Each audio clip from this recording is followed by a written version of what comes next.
El tema de hoy, tenemos a nuestro gran doctor Dorian Buridán. Él es especialista en medicina integrada y es fisiólogo y nos va a hablar sobre el tema del contagio a la enfermedad por tuberculosis. Tenemos también una misión. Nuestro enfoque principal como laboratorio portable de pruebas rápidas es conectar con cada profesional de la salud en México, proporcionando herramientas auxiliares de diagnóstico para uso en el consultorio, ayudando a cada paciente con un resultado en minutos.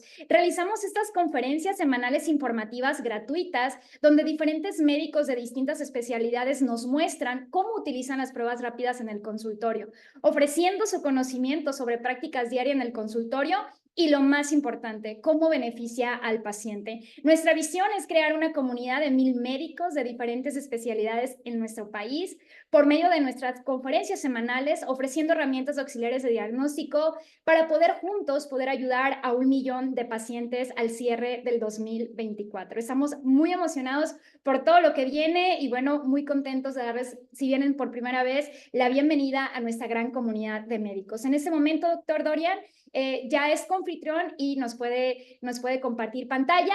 Quiero presentarles de manera oficial, de manera, ahora sí que en vivo, al doctor Dorian Buridán. Él estaba ahora resolviendo algunas cosas para poder estar con nosotros y me encanta porque hemos aprendido que un verdadero líder, si dice que va a hacer algo, lo hace. Entonces, gracias, doctor, por darnos la oportunidad de poder escucharle el día de hoy, por hacer un paréntesis y poder estar el día de hoy con nosotros. Muchísimas gracias y, bueno, la cámara y la presentación, todo está listo para poder recibir su presentación. Siempre empezamos por presentarnos. Mi nombre es el doctor Dorian Buridán Núñez Ovilla.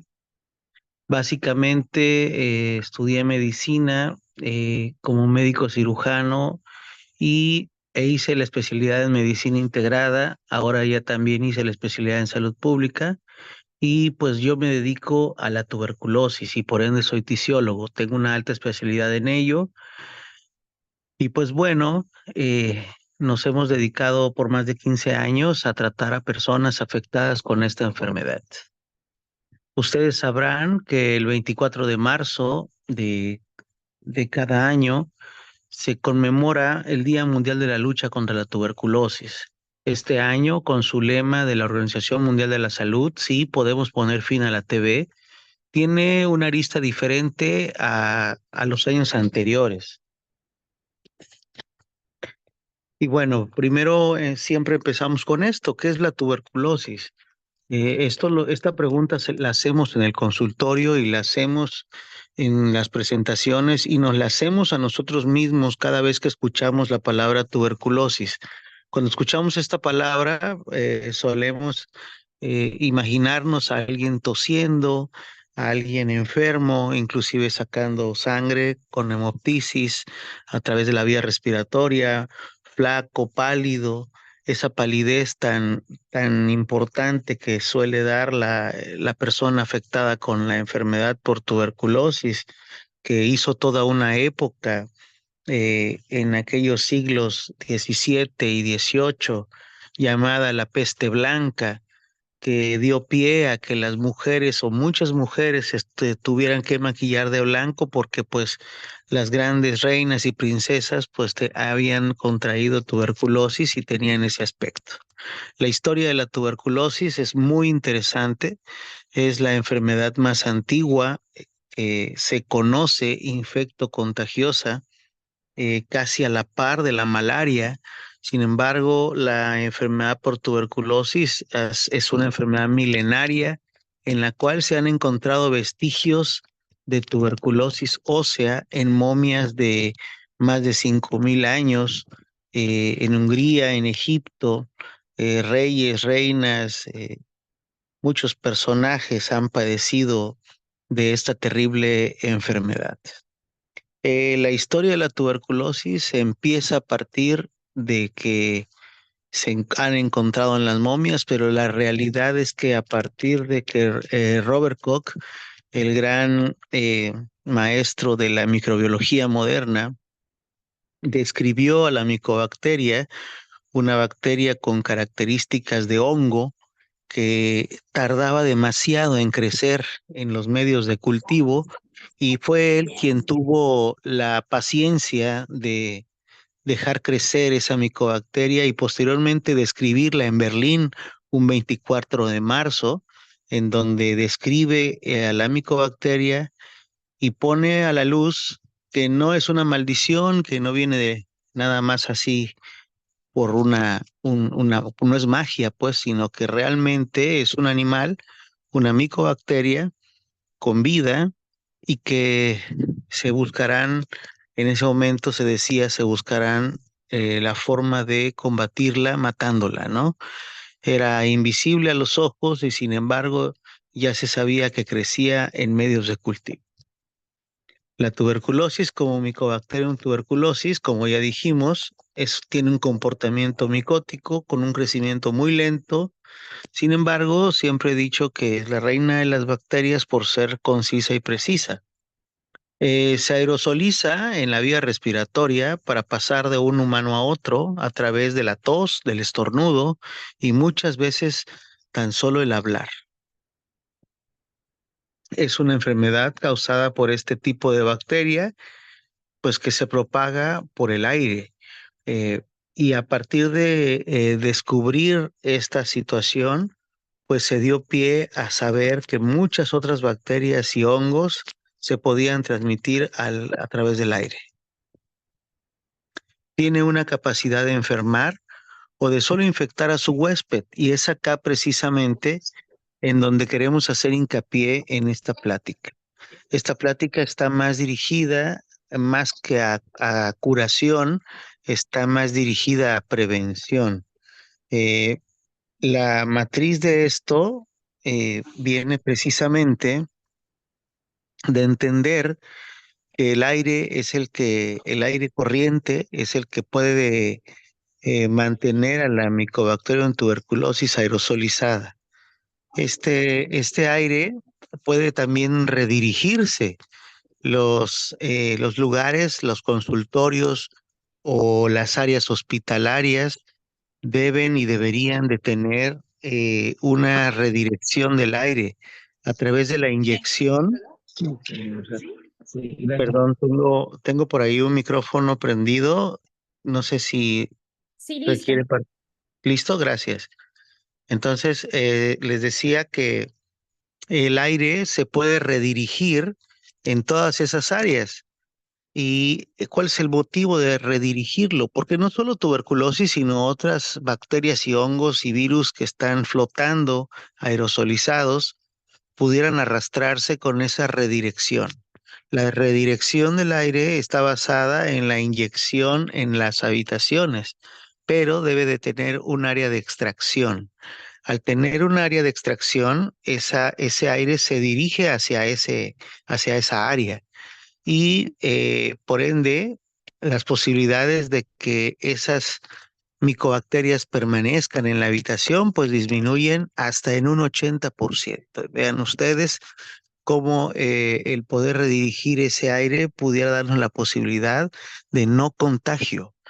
Entonces, son 12 recambios mínimos que la Organización Mundial de la Salud nos dicta como para que se pueda redirigir 12 recambios por hora, perdón, 12 recambios por hora para que esa área sea un área limpia y con aire, digamos que limpio, ¿no?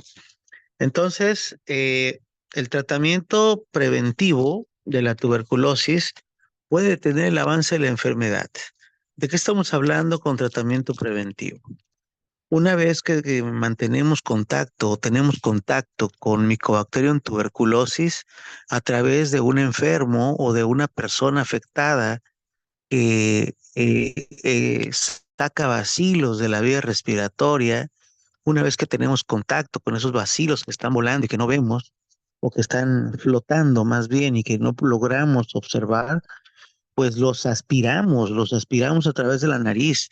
La única forma de contagiarse tuberculosis es a través del aire, es respirando la tuberculosis. Yo siempre le digo a mis pacientes y le digo a mis alumnos, el primer requisito para contagiarse de tuberculosis pues es respirar. Y pues todos los seres humanos respiramos. Uno de cada 3 personas en el mundo, según la Organización Mundial de la Salud, ya está contagiada de tuberculosis, ya tuvo contacto con tuberculosis. al tener contacto con tuberculosis pudiéramos decir, bueno, espero no enfermar.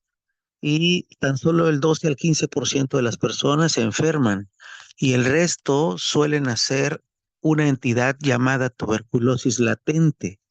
Esta tuberculosis latente, pues se le llama así porque ya estamos contagiados de tuberculosis, pero no estamos enfermos. Entonces queda en modo latente y al quedar en modo latente tenemos la posibilidad de enfermar. ¿Cuándo? ¿Cuándo enfermamos? Podemos enfermar a la semana, a las 2 semanas, al mes, a los 6 meses, al año, a los 5 años, a los 10 años, a los 20 años. O sea, no sabemos exactamente cuándo podemos enfermar. Lo que sí sabemos es que está íntimamente relacionado con nuestras defensas. Es decir, que si un paciente diabético empiece a estar descontrolado y las defensas bajan, pues puede desarrollar la enfermedad por tuberculosis si es que ya tiene una primoinfección o una tuberculosis latente, que es lo mismo. Un paciente que era muy sano, no diabético, no hipertenso, ya con primoinfección porque su abuelito tuvo tuberculosis, lo curó, perdón, lo cuidó, etcétera, y pasa su vida 20, 30, 40 años y de pronto desafortunadamente le da un tipo de cáncer, cáncer de colon, por ejemplo. Y empieza un peregrinar de tratamiento, tabletas, quimioterapia, de pronto radioterapia, etcétera. Punto número uno. Si el paciente tiene cáncer y no hay un adecuado control, las defensas bajan, o la quimioterapia baja, pues también baja las defensas, etcétera. Pero digamos que el paciente eh, está estable, no tiene defensas bajas, pero requiere de un fármaco biológico. La nueva moda o los nuevos descubrimientos o lo nuevo en medicina, lo más nuevo en medicina, es la utilización de fármacos biológicos para modificar la inmunidad y con esto lograr un mejor control. Y digamos que ese cáncer de colon en la inmunohistoquímica, pues resulta que sí tiene susceptibilidad a un biológico. Vamos a poner un ejemplo, infliximab tiene susceptibilidad y entonces se propone que al señor se le inicie este tipo de tratamiento biológico. Y entonces el tratamiento biológico, entre otras cosas, también disminuye pues la inmunidad. De eso se trata el tratamiento. Y entonces, al tratarse de disminuir la inmunidad, pues tiene la posibilidad de desarrollar la tuberculosis latente o primoinfección que tenía guardada por haber cuidado a su abuelo cuando estaba enfermo de tuberculosis. Tuvo contacto con TB, se le guardó en el cuerpo, 20 años después, cáncer, va a iniciar un biológico y puede desarrollar tuberculosis activa, pulmonar o extrapulmonar. Es pues la situación de que se requiere descartar la tuberculosis latente constantemente. Esta plática les decía que está muy dirigida a la prevención y precisamente dirigida a esa situación, el descubrimiento de la tuberculosis latente. ¿Qué hacemos cuando tenemos una tuberculosis latente? Simple y sencillamente proponemos un tratamiento. Aquí dice que si es contacto directo en ese momento o en otro momento, tiene un alto riesgo o pertenece a un alto riesgo de tuberculosis. Siempre es importante hacer el escrutinio para descartar que haya sido infectado y si le han recetado un tratamiento preventivo, que es el tratamiento de la tuberculosis latente, completar la pauta para evitar dicha enfermedad. El tratamiento que utilizamos ahora en México son 100 miligramos de isoniazida en tabletas, una diaria de lunes a sábado, perdón, 300 miligramos, perdón, discúlpeme, 300 miligramos de isoniazida, 3 tabletitas diarias de lunes a sábado durante 6 meses. Ese es el tratamiento. Ah, pues es el mismo de TB. No, no es el mismo. Mientras que el Dotval o el fármaco anti-TB contiene 4 drogas, pues aquí estamos hablando solo de isoniazida. Y ese es el tratamiento de la tuberculosis latente. Y es como la tenemos que buscar en una de cada 3 personas en el mundo. Y si la encontramos, ¿qué hay que hacer con ese encontramiento? Pues primero determinar si hay enfermedad o datos o signos de enfermedad respiratoria, por supuesto. Y si llega a tener un dato de enfermedad activa, ya sea pulmonar o extrapulmonar, pues el tratamiento tendrá que darse. Datos principales de la tuberculosis. Sabrán ustedes que cada día cerca de 3.560 personas pierden la vida a causa de la tuberculosis. Sigue siendo la primer causa de muerte por enfermedades infectocontagiosas en el mundo por año. Más o menos 1.7 millones de muertes cada año. 10.6 millones de personas se enfermaron tan solo en 2022 en el mundo. Aquí en Chiapas, cerca de más de 1.200 personas, casos nuevos por año. En la región del Soconusco, que es donde me encuentro, en la frontera con Guatemala, son más de 650 casos por año nuevos de tuberculosis. Y bueno, este esquema es muy importante, muy interesante, de la revista Nature, y precisamente esquematiza el hecho de contagiar de TB, hacer un granuloma y quedarte con el granuloma toda la vida, o que la granuloma se fracture porque pues los macrófagos mandaron a traer para otro lado y finalmente pueda desarrollar tuberculosis. ¿Quiénes se enferman? Las personas que ya mencionamos, personas que están viviendo con VIH, con diabetes, con cualquier otra enfermedad que pueda ocasionarnos una inmunosupresión, incluyendo la depresión y la ansiedad. Aquí tienen una lámina muy bonita precisamente de inmunodepresión. ¿Cómo hacemos el diagnóstico?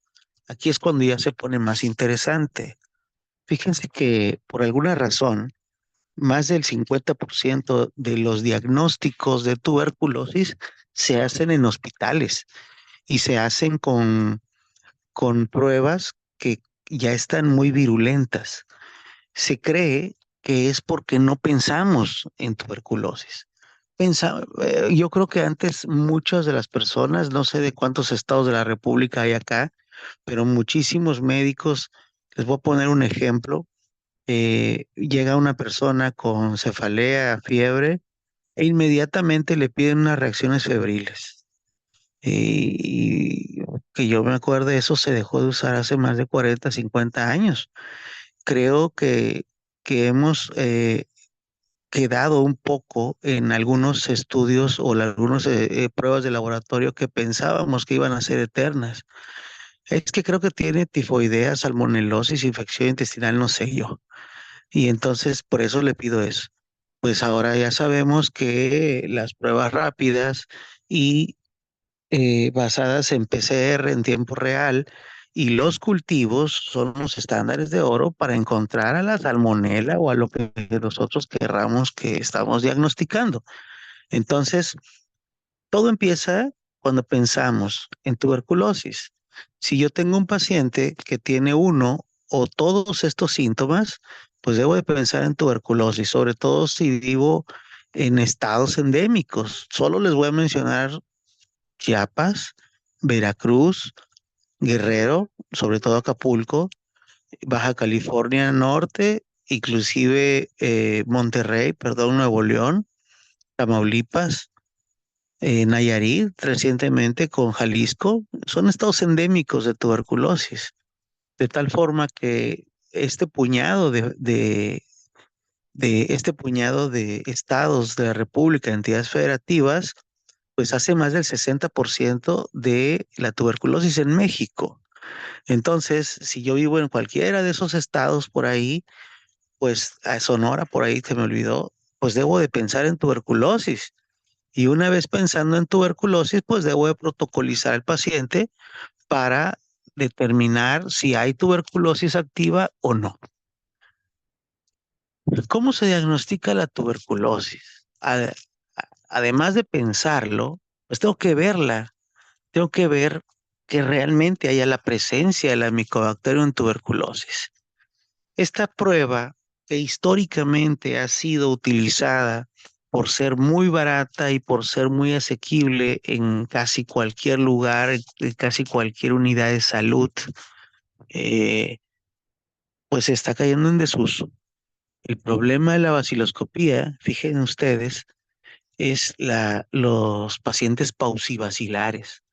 ¿Qué significa eso? Una vaciloscopía positiva, una cruz de vaciloscopía positiva requiere de al menos de 5 a 10 mil bacilos expectorados en 1 mililitro de expectoración, válgase la redundancia. Imagínense esperar a que el paciente tenga de 5 a 10 mil bacilos expectorados. Ese paciente está bien enfermo. Ya no se diga cuando encontramos vaciloscopías de 2 y 3 cruces, que es una tendencia bastante fuerte en México. Encontrar vaciloscopías de 2 y 3 cruces es más común que encontrar vaciloscopías de 1 cruz. ¿Qué significa esto? Que nos estamos quedando cortos. Entonces, la vaciloscopía, a pesar de ser muy barata, de ser muy asequible en cualquier lugar, pues tiene esa situación. Pacientes con VIH que son paucivacilares, que casi no expectoran bacilos, pues se quedan sin diagnóstico por no tener una vaciloscopía positiva. Esta es la radiografía tórax y todas estas radiografías tienen tuberculosis. Y entonces muchas personas dicen, ah, caray, yo pensaba que una rueda llamada caverna en un ápice izquierdo o derecho del pulmón era diagnóstico de tuberculosis. Y resulta que tenemos derrames pleurales, empiemas, imágenes en hijos con la TV miliar, eh, imagen de enfermedad intersticial muy famosa en la actualidad por COVID, imágenes de neumonías multilobares y al final una caverna. Cuando una caverna aparece en una radiografía de tórax, pues también es demasiado tarde, ¿no? Entonces, todas estas imágenes que ven son de tuberculosis. No hay una imagen patognomónica que nos diga, mira, ahí está el bacilo, no existe todavía. Entonces, la radiografía tampoco es el método o el mejor método diagnóstico para determinar la presencia del bacilo de Koch. ¿Cuál es el estándar de oro? Pues desafortunadamente sigue siendo el mismo método que Robert Koch desde el siglo XVIII ha descrito. El cultivo Logo-Stengensen, que es un cultivo en donde vean todos los requisitos que se requiere, inclusive cuando ya está listo y preparado y sembrado, hay que dejar entreabierta la puerta de entrada al cultivo para que también se alimente de CO2 y oxígeno. Entonces es toda una odisea hacer un cultivo y sobre todo esperar las mínimamente 7 semanas que se requiere para decir es negativo o es positivo. Pudiéramos tener 6 semanas negativos y en la séptima semana desarrolla y pues imagínense 7 semanas, casi 2 meses de espera para poder encontrar a la Mycobacterium tuberculosis. Este es un verde hermoso de Logo Stengensen que se torna así cuando ya existe la presencia de Mycobacterium tuberculosis. El estándar de oro definitivamente sigue siendo el cultivo porque como decía mi maestro, estas semillas de maíz solamente vamos a saber si son maíz si las sembramos y esperamos a que crezcan. De tal forma que por ende la Organización Mundial de la Salud todavía lo considera el estándar de oro para encontrar y diagnosticar Mycobacterium tuberculosis. ¿Qué debemos de hacer? Una vez que pensamos que alguien tiene tuberculosis, debemos de aislarlo. El aislamiento no es confinarlo a un cuarto, una habitación, es ponerle un cubreboca, nada más ponerle un cubreboca, precisamente para que no siga esparciendo la micobacteria aerosolizada. Nos brincamos a hacer el diagnóstico y finalmente tenemos que dar un tratamiento. Esta es una mujer que adecuadamente está usando un respirador N95, que es un filtro para evitar que le ingrese la Mycobacterium a su torrente respiratorio. Y este es un paciente, una persona afectada con tuberculosis que está utilizando un cubreboca tricapa para evitar expulsar bacterias o micobacterias aerosolizadas.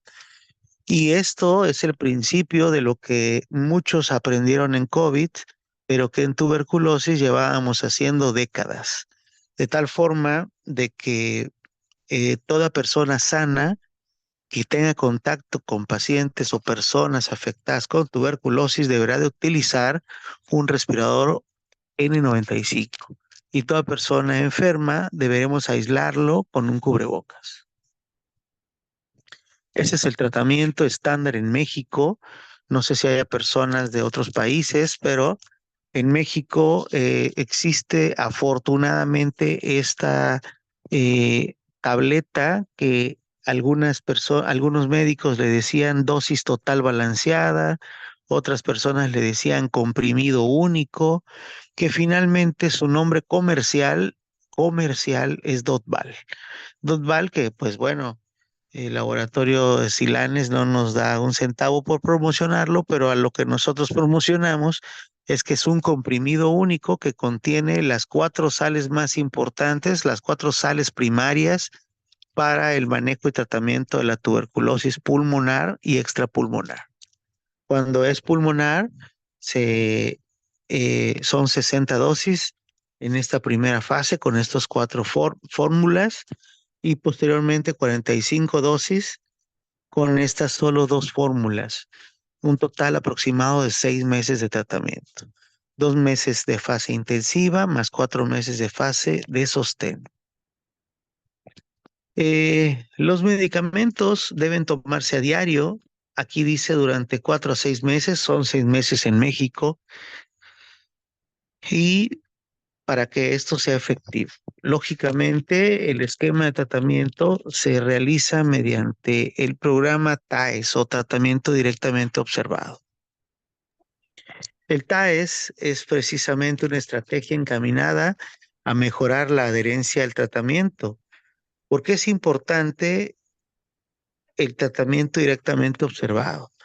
Para mejor control, para una garantía de haber ingerido el tratamiento y por ende medicamento indicado, cantidad y tiempo. O sea, básicamente evaluamos que no hayan efectos adversos, etcétera.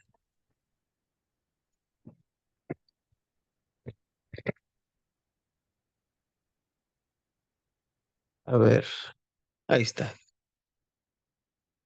Una vez hecho el diagnóstico de tuberculosis, esta es una tablita que acabamos de diseñar, se debe de reportar el caso mediante el SINAVE, que muchos o todos conocemos. Hay que sensibilizar a la persona afectada con tuberculosis y a la familia. Hay que evaluar las comorbilidades y atenderlas definitivamente y completar gabinete y laboratorio precisamente para reevaluar las comorbilidades. Se debe de sacar vaciloscopías mensuales desde ese momento, considerar estrategias de tratamiento y nuevamente evaluar comorbilidades y su atención durante todo el tratamiento. Hablando del diagnóstico molecular de la tuberculosis, siempre tenemos que hacernos varias preguntas. La primera pregunta es, ¿qué esperamos de un diagnóstico molecular? Yo esperaría que este diagnóstico molecular primeramente fuera rápido. Esto me encamina a que estamos en la era de la PCR en tiempo real. Tiempo real, para mí, cuando yo lo escucho, quiere decir, esto es rápido. Y entonces esperamos que un diagnóstico molecular sea rápido, que sea dirigido precisamente a la búsqueda de lo que queremos encontrar. ¿Qué buscamos? Pues en este caso buscamos el código genético compatible con Mycobacterium tuberculosis. Y entonces Necesitamos que sea rápido para encontrar a Mycobacterium tuberculosis. ¿Qué expectativa tenemos de un diagnóstico molecular? Yo creo que lo más importante de este tipo de diagnósticos es la asequibilidad, la posibilidad de tenerlo a la mano. No todos los diagnósticos moleculares que existen, que son muchos, podemos tenerlos a la mano. Ahora existe por ahí un líder en el mercado que no por ello debe de ser el mejor. Me decían por ahí en alguna ocasión, oye, es que el líder en el mercado de los refrescos, pues es Coca-Cola. Pues sí, pero no es el mejor refresco, ¿no? Posiblemente es el que está más posicionado, pero no es el mejor refresco. Pues algo así pasa en el diagnóstico molecular de la tuberculosis y otras enfermedades. Y la búsqueda por tener un diagnóstico molecular rápido, un diagnóstico molecular dirigido, un diagnóstico molecular asequible y que por ende no pasemos a traer la economía de nuestro México, que cada vez está que tiembla cada vez más, que no sabemos cómo nos va a ir en los próximos meses o años. Entonces, pues definitivamente queremos algo barato. Barato que no significa que sea malo, al contrario, significa que es asequible. Y entonces el líder en el mercado está pues por encima de los 3,000 pesos en cualquier estado de la República. Sin embargo, precisamente, y por eso contribuimos con estas pláticas, el laboratorio que nos está ahorita promoviendo es un laboratorio asequible, con pruebas asequibles de tuberculosis. Que bueno, ya Lorena en un futuro cercano les podrá dar más información de esto. Y bueno, un estudio ideal es aquel, para mí, que además de todas las características, pues se pudiera hacer por el mismo médico. Eso sería un estudio ideal. Y eso es lo que nos puede brindar también este tipo de pruebas rápidas. El futuro. El futuro es que el paciente sepa en el momento de la consulta qué está pasando. Ahora que estamos dando la consulta de medicina interna vespertina en un hospital general, pues vemos 20, 25 pacientes en el turno y vean ustedes que la gran mayoría que son enviados al servicio, pues no llevan laboratorios. O sea, son pacientes que fueron enviados hace 2 meses, hace un mes y medio, y que fueron enviados por diabetes descontrolada, por ejemplo. Llegan al consultorio y les pedimos, bueno, ¿qué pasó con usted? No, pues vi a mi médico familiar o vi a mi médico ginecólogo, etcétera, y me vio que mi diabetes estaba descontroladísima, ¿no? Y pues yo tomaba mi metformina, una diaria, y finalmente el médico me recomienda una cada 8 horas y me manda con usted. Ah, ¿y cuánto tiempo lleva tomándolo cada 8 horas? No, pues llevo tomándolo 3 días, no, perdón, un mes. Y le dije, ok, entonces, ¿cómo le está yendo? Pues me siento bien. Bueno, pues vamos a revisar los estudios actuales para ver qué tan bien le está yendo. No, pues no me mandaron. Y entonces se retrasa un mes más la valoración, ¿no? Y eso suele pasar no solamente en el medio público, suele pasar en el medio privado. Y entonces, en ese momento queremos saber cómo está el paciente, en ese momento en que el paciente le costó ir al consultorio porque tenía mucha pena que le dijeran que tuviera una enfermedad crónica y que iba tose y tose y tose, y en ese momento él quisiera tener si tiene tuberculosis o no. Y es por eso que para mí el futuro, pues sí, son las pruebas rápidas y básicamente en el consultorio. Y bueno, ya dijimos, la tuberculosis sí se cura, es una bacteria, un ser vivo que puede ser asesinado, matado, erradicado. Y desafortunadamente la frase que siempre le digo a mis pacientes que curamos, la tuberculosis es curable, pero es como la gripe. Si uno se descuida, nos puede volver a dar. Y bueno, la Organización Mundial de la Salud nos dicta algunas intervenciones para promover la adhesión al tratamiento. Básicamente, debemos de desarrollar mecanismos de seguimiento, monitores digitales para el control de la medicación o ambos. Debemos de tener un apoyo material para el paciente, un apoyo de información, lógicamente, apoyo psicológico y lo que más nos gusta hacer, formación del personal para que podamos cada vez más poder erradicar la tuberculosis del mundo. Los principios de tratamiento de la Organización Mundial de la Salud, antes de iniciar el tratamiento, todos los pacientes deben recibir un asesoramiento, lo que ya habíamos platicado. El apoyo social es muy, muy, muy importante. Esencial la supervisión activa de reacciones adversas y gestión para su manejo durante el tratamiento. Y bueno, además de ello, conclusiones.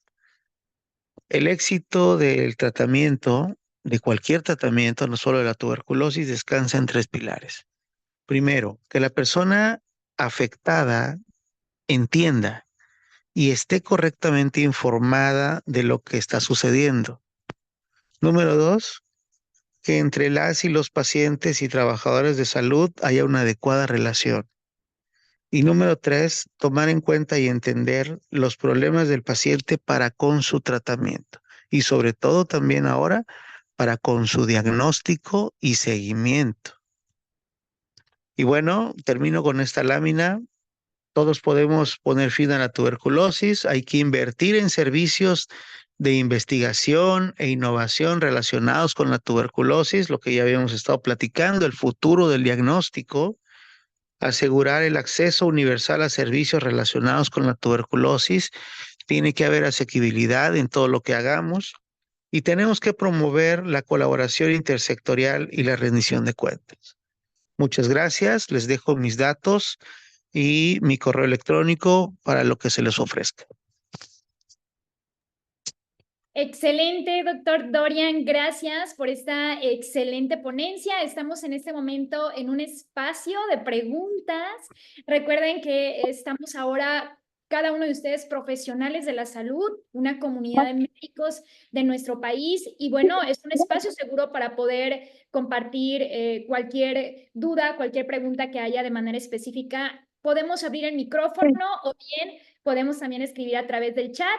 Tenemos al doctor Carlos Urías. Bienvenido, doctor. Gracias por acompañarnos. Tenemos también buenas noches. Nos dice la doctora Aida desde la ciudad del Carmen, Campeche. Doctora Aida, bienvenida. Qué gusto que esté aquí. También nos acompaña el doctor, también nos acompaña Guadalupe Moreno. Bienvenido también. Es para nosotros un verdadero placer que puedan tener esa oportunidad. Si hay alguna duda, alguna pregunta a través del chat, tenemos unos minutos nada más para poder tener aquí al doctor Dorian. Si hay algo en específico que deseen compartir, lo podemos hacer a través del chat o bien a través de prender nuestro micrófono. Así que ese es el espacio para poder aclarar todas esas inquietudes que pudieron haber surgido. Y bueno, sin duda alguna la comunidad de médicos está agradecida por esta ponencia, doctor. Gracias. Nos dice también la doctora Aida, aparte de las pruebas de tuberculosis, ¿cuáles ¿cuáles recomiendo obtener para iniciar? Okay. Esa pregunta creo que es para ti. Sí, así es. Doctora, tenemos, de acuerdo a su especialidad médica, tenemos diferentes pruebas rápidas, herramientas auxiliares de diagnóstico, desde cardiología, ginecología, medicina general, medicina integrada. Tenemos, de acuerdo a su especialidad, podemos iniciar por lo que más se mueva en el consultorio, ¿verdad? En este momento específico, estamos atendiendo una demanda alta de dengue.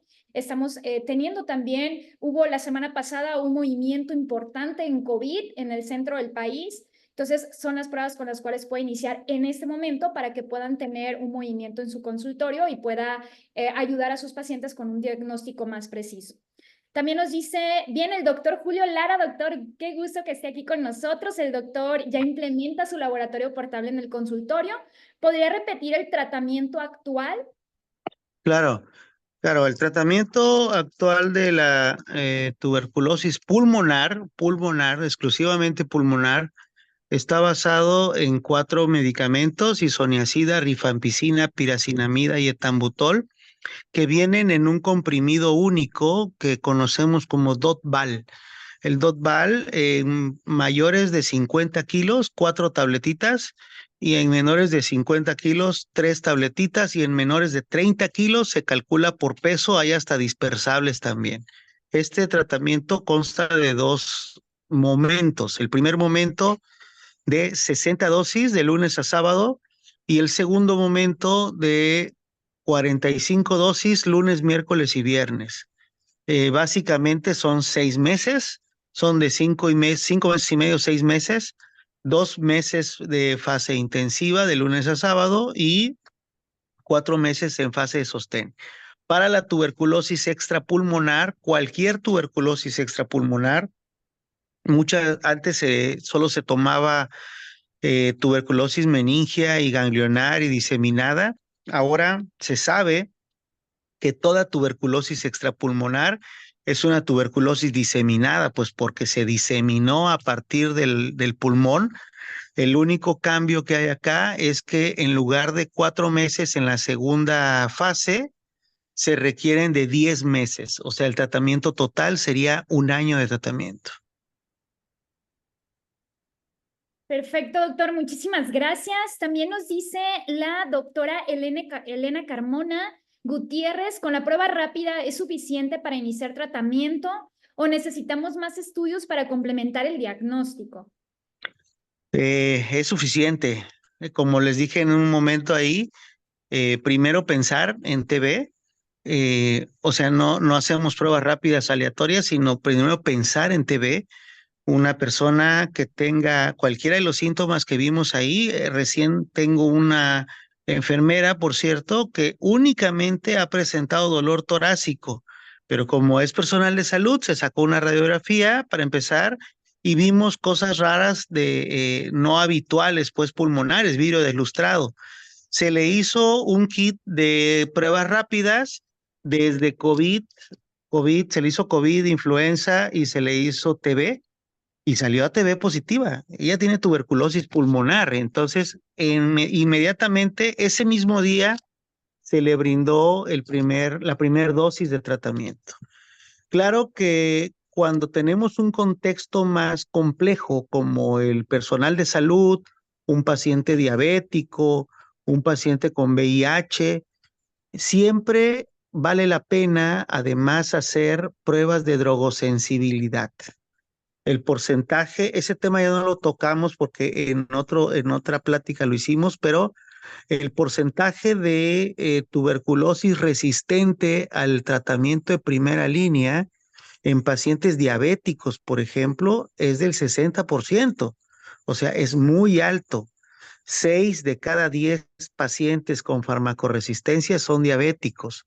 Entonces, la idea es que si tenemos una población de riesgo, podamos extender, podamos extender el hecho de hacerle un cultivo con drogosensibilidad o una prueba rápida con drogosensibilidad, que también ya están desarrolladas, ¿no?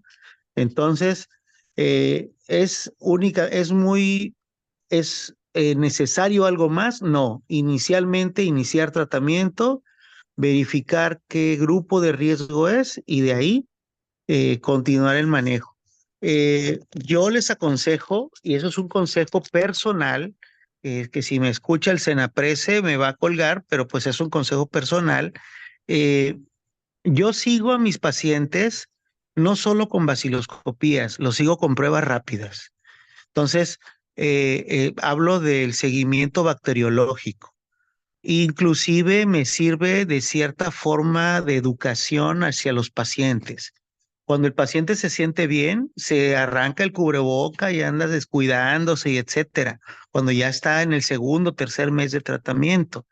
La norma oficial mexicana dice que hay que seguirlos con vaciloscopía, pero yo personalmente los sigo con pruebas rápidas. Hasta que desaparezca el ADN de la tuberculosis, no los dejo en paz. Claro, excelente. Muchísimas gracias. Gracias, doctora Elena, por su comentario. También nos dice la doctora Guadalupe Moreno. ¿Aún podemos tomar en cuenta ya el PPD reactor como prueba para tomar en cuenta para el diagnóstico de tuberculosis? Sí, o sea, eh, precisamente esta plática, lo que les decía en el principio, es encaminada a la búsqueda de personas con tuberculosis latente, o sea, personas contagiadas que todavía no enferman de tuberculosis. Esas personas contagiadas tienen mucho que ver con el famoso PPD, la reacción de Mantoux, y que ahora se utiliza combinado con IGRAS o se debe de usar combinado con IGRAS, el cuantiferón TB Gold Plus. Este tipo de muestras, el PPD realizándose a nivel de la piel y el cuantiferón TB Gold Plus pues es una prueba en sangre. Nos dicen si la persona que estamos estudiando ya está contagiada o por lo menos ya tuvo contacto con una persona con tuberculosis y ya está haciendo reacción. Precisamente de ahí viene su nombre, PPD reactor. Un paciente o una persona PPD reactor con que en la radiografía tiene lesiones, esa persona tiene tuberculosis y se debe de tratar como tuberculosis, enfermo por tuberculosis, aunque no es pectore. Entonces, y la persona que tiene PPD reactor o cuantiferón reactor, pero que su radiografía solo encontramos un granuloma calcificado o imagen de la primoinfección. Antes nos enseñaban el nódulo de Ghosn, el complejo de Ranke, que se ve en las radiografías de tórax, pues ese paciente no debe ser tratado como TB activa, pero sí como TB latente, que es el tratamiento que se propone de 300 miligramos en un paciente estándar, 300 miligramos de isoniazida de lunes a sábado por 6 meses. Ese paciente no está enfermo, pero no queremos que enferme. Y la quimioprofilaxis que la Organización Mundial de la Salud está impulsando a partir del 2024, bueno, estaba, pero ahora lo está impulsando más, pues habla precisamente de la reacción. PPD en México puede cambiar en diferentes lugares. Por ejemplo, les puedo hablar de Tlaxcala, que es un lugar con muy poca tuberculosis, o por lo menos muy poca tuberculosis reportada. El PPD debería de oscilar entre 5 y 7 milímetros. Debería, no hay estudios que hablen de eso. Pero dice la norma oficial mexicana que cuando llega a 10 milímetros, pues es positivo. Pero ¿qué pasa en Tapachula, por ejemplo? La gran mayoría tienen PPDs de 15, de 18 milímetros y no tienen rastro de tuberculosis, ¿no? ¿Por qué? Porque el contacto acá, pues porque es más densa la situación de tuberculosis, pues es más alta. Entonces, si tenemos un PPD reactivo y cambios radiográficos compatibles con una enfermedad activa, pues el paciente requiere tratamiento. Y si no tiene cambios de enfermedad activa, el paciente requiere quimioprofilaxis. Y bueno, tenemos nuestra última pregunta a través de la doctora Mitzi Hernández. Nos dice, buenas noches, doctora. Excelente ponencia, doctor. ¿Cómo se realiza la prueba rápida para tuberculosis? Bueno, es dependiendo de cuál prueba rápida sea. La que más estamos usando son dos, ¿no? La famosa PCR en tiempo real, que viene un cartucho precargado en donde se obtiene la expectoración o el líquido que se va a analizar y se mete al cartucho y ese cartucho se mete a un aparato. Ese aparato ya es ampliamente conocido desde el 2008 y el aparato hace el trabajo y lo manda a una computadora si encontró o no encontró el ADN, ¿no? La otra prueba es una prueba LAM.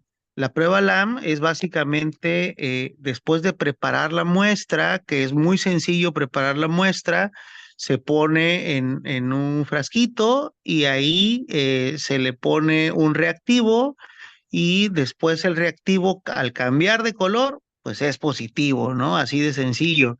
Así de sencillo es y por eso es que se promociona para consultorios porque no se requiere un laboratorio como tal. El primero que les conté, pues requieres, si me quedé cuando costaba $7,000, me parece el aparato, y y cada cartucho cuesta como $3,000, ¿no?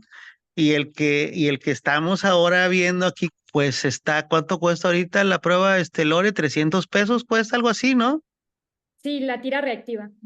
La tira reactiva para la prueba, $300. Entonces, pues ya verán que con una de la otra hacemos 10 acá, ¿no? Y hasta podemos decir, ay, esta muestra no estuvo tan buena, hagamos otra. Y no pasa nada, son $600, ¿no? Contra los 3,000 que si no tenemos una excelente muestra con el otro aparato, pues entonces ya lo echamos a perder. ¿No? Entonces, esa es la diferencia, ¿no? Y esa es la idea de estas pláticas, de ir conociendo todo eso. La realidad es que gran parte del gobierno en los laboratorios estatales están ofertando gratuitamente a través de la Secretaría de Salud, solo para no derechohabientes, este tipo de pruebas con el GeneXpert, con el aparato, ¿no? Sin embargo, si tú tienes IMSS o tienes ISSSTE, pues híjole, ¿cómo le haces? Se te complica muchísimo poder hacer una prueba rápida en un laboratorio estatal de salud pública.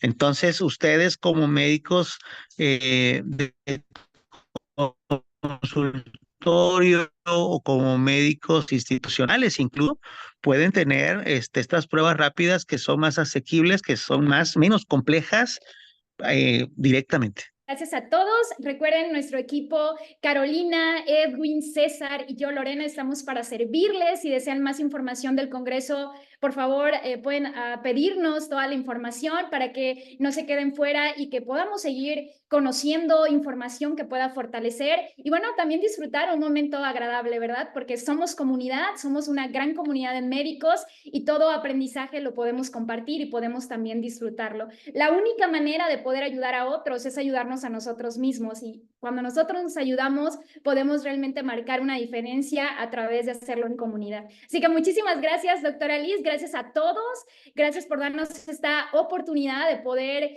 tener el contacto de manera directa, de manera virtual y con muchísimo gusto vamos a poder resolver todas las dudas que ustedes tengan de manera a través de nuestro chat de Pruebas Rápidas en México. Gracias y deseo que tengan un excelente cierre de semana y bueno, un excelente inicio de mes. Nos vemos y muy buenas noches.